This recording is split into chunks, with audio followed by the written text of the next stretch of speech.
My Hayward Trivac keeps getting stuck right here in my stairs, but I think I finally replaced the part that was causing it to get stuck here forever. And so this thing should, if the timer valve thing that I replaced works, move itself away from the wall. There it goes.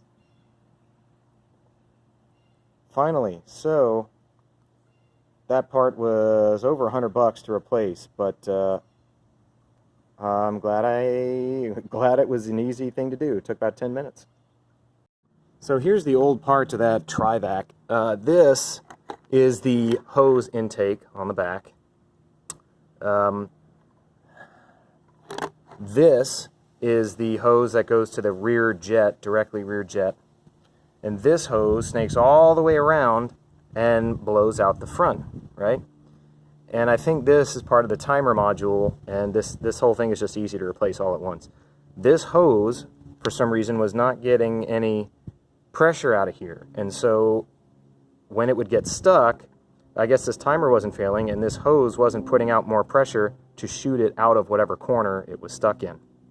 So once I replaced this whole part, and the new part I put in, a lot of water pressure would come out of here and blow itself out of the corners it gets stuck in.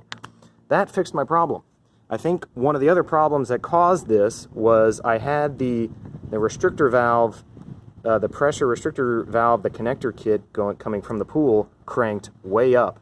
And when you have more than about 23 pounds of pressure going through this system, that's what causes parts to get overworked and prematurely fail. So that pressure testing part that I did not have, that was definitely worth ordering for that 20 or 30 bucks, whatever it was. So once I got my hose tuned in to the right pressure, which is 23 psi plus or minus 3, and got this part replaced, everything's working fine now.